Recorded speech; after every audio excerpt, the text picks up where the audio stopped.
I like brutal honesty. If something's not working, just tell me. And Brenton's the most honest guy you ever meet. He'll tell you if it's not working.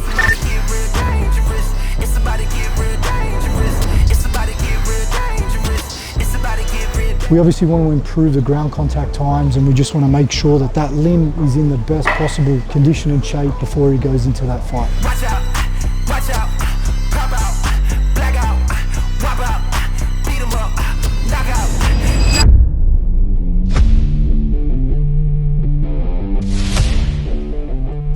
That's a 12-inch box, it's fairly high. But what we're going to do is I'm going to get you to drop off on the good leg. Okay, so it's a depth drop on that single leg, okay? So we'll start with the good leg first. Yep. Land with one, jump off one. Yeah, I just want you to get off the ground as fast as possible. Good, stick the landing. Good, okay. Let's do the other side. Beautiful, okay. 3 reps of, we're gonna go alternating reps now. So you're gonna go left, right, left, right. Okay, so you're gonna do a total, yeah, you're gonna do a total of 2 reps per side. There we go. We're gonna go again, okay? So we're gonna do a total of 3 sets because I wanna get your best average. Very nice. So basically what we were just testing there is a single leg depth drop. Brenton has had a number of ACL reconstructions in the past, and what we're trying to do is just assess asymmetrical differences between right and left sides. And in the process of his fight camp, he's 38 years old. He will be fighting on June 21st, is it Brenton? 28. So we're pretty much in the middle of fight camp. We're going to be transitioning more into a power phase, and we're just measuring these asymmetries along the camp just to make sure that our training is on track and trying to keep him healthy as possible. So we've done your warm up. So we're going to start with deep tier switch lunges. We're going to move into single leg hop and sticks, the last rep, and then you got a side shuffle slam. So that's your velocity block. So when you switch, I want a longer stance so you can yield deeper into the lunge. So go right down into a split squat position where you're down here, and you should be landing back into that position.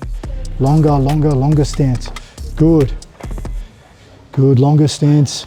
So you've got, essentially what we're going to be going through now is you've got 3 hops. You're going to stick the last landing. You're going to repeat a total of 3 reps per side. Yep. Okay? 3 hop stick. Yep. Again. Yeah, but you're going to alternate between sides, okay? Continuous. Yep. Good. Now what I want you to think about is getting tall as you're hopping. So I want that leg to cycle underneath and strike the ground underneath your hip, okay? Stay tall. Good. Don't worry so much of bringing the knee up so high. Think about cycling it down underneath your foot. Good, come on, try to break the ground. Let's go. Good.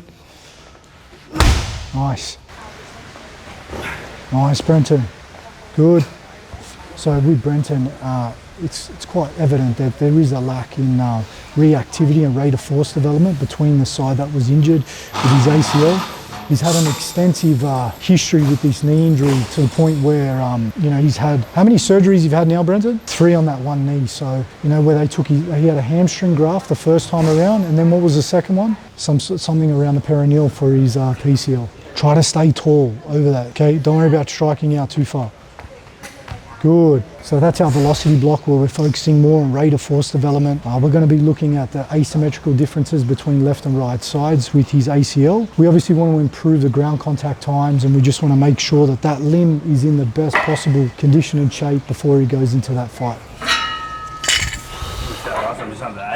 So again? Okay, go into, probably go one lower. Now we're going to ramp this up. So 3 seconds to find your maximal contraction, and then we're going to ramp it up. So we're going to ramp in 3, 2, 1, drive. Let's go. 5, 4, 3, 2, 1, and rest. Good. Now what I want you to do in this position, I want the knee more forward. I don't want your knee back. I want you to load over that position where you got more of a positive shin angle.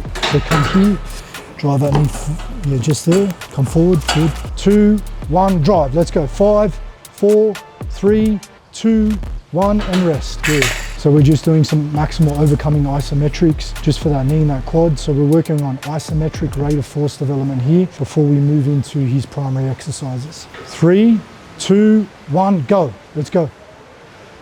3, 2, one, and rest. Good. So the last thing to leave his program is intensity, and leading into the fight, the first thing to go is volume and frequency as skills practice starts to ramp up, just to minimize the fatigue and the interference effect with the actual sport. So we pretty much look at this as the hardware to support the software when we're looking at physical preparation for combat sports. The two go hand in hand. The issue that most people have is not knowing how to mix the hardware and the software without having that interference effect, where as we get closer to camp, the sport always takes priority. Usually in this time in camp, we're all about maintaining what we've gained outside of camp. There you go. There you go. Good. We're just moving through his primary strength work now. We're keeping the volume low, intensity high. We're obviously opting for unilateral work because there is deficiencies between left and right sides, and we're going to carry that through all the way until the fight. We've got a Zercher Bulgarian split squat here. We're just going to be working up to an 8 to 9 RPE for a total of 4 reps per side. And rest. So your superset with this, or your tricep, is we're going with an upper body pull. So we've got knee flexion, vertical pull, and then we've got some trunk work. Nice.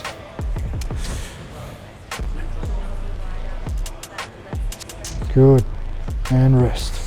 So just working on spinal flexion there, but we want segmental control of the spine. It's almost like ripping a piece of tape off the ground. When you rip a piece of tape off the ground, you'll see it just move segment by segment, pretty much like how your spine would peel off the ground doing this exercise. Go, go, go, punch it up, drive that hip through. Good, let's go. Start from a dead hang, start from the bottom. There you go, there you go. That's what I want, good. Well done. So as we get closer to camp, we're obviously going to minimize the heavy eccentric loading that we do, so he's not too sore for sparring and skills practice. Set, last set, good.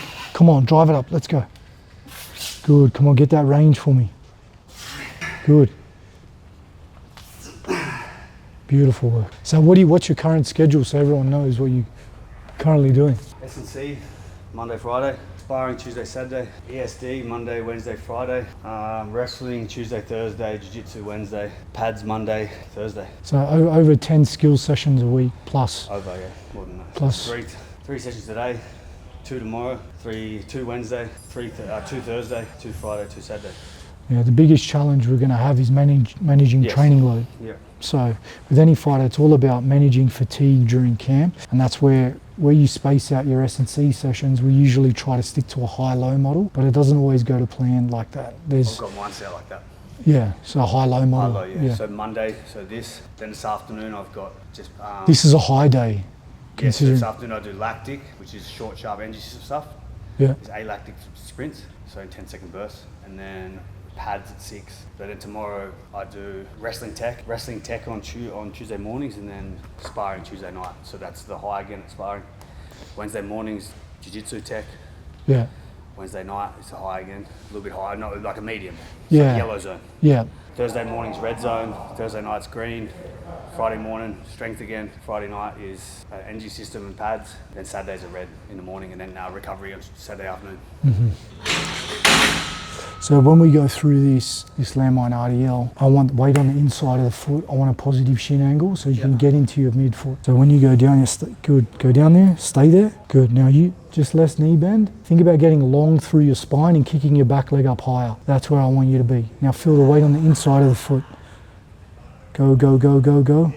Good. Kick that back leg up higher. Good. Very nice. Go again. Well done. All right, let's add some weight. Let's add a 10 on. You got a superset is a vertical push. So we're pairing it with the accessories. We go the opposite to the primary. So the primary was knee flexion, upper body pull. Now we're going unilateral hinge, upper body push. We're gonna go 6 reps per side on landmine RDL, 1 second hold in the bottom, RPE 8 to 9 on the final set. Same thing with a tall kneeling landmine press. We've got 8 reps per side. I'm over the top, abs on tight, let's go. Squeeze those glutes, drive 1, good. Let's go, punch it, 2, good, come on. 3, good. Less knee bend, good. Just unlock that knee and go. There it is, hip through, good. Come up tall, There you go, good. Drive, there it is. Good, get tall, just think about getting tall. That's better, maintain that. Good, okay, we're gonna move on now. We've got his resilience work. There you go, chase that pump, good, come on. Chase that pump, there you go. Nice, good. Those juicy quads, look at them. That VMO, mate. We're tailoring this program more specific, obviously, to Brenton's physical needs with the old ACL reconstruction. We don't have access to a leg extension machine here, so we have to improvise with using a kettlebell here. Obviously, it's not ideal, but it's better than doing nothing. And I think that this is going to be great for Brenton and his knee health. Obviously, just making sure that we're chasing a good pump around those quads and keeping them healthy. We're going to try the best we can. Good. Now, with Brenton's old bicep injury, bicep and pec injury, he struggles with external and internal rotation, just movement of at the elbow joint and at the shoulder. So we're using a Zottman curl here to kind of kill two birds with one stone, with getting back some range of motion, but also getting him strong in those planes as well. Good.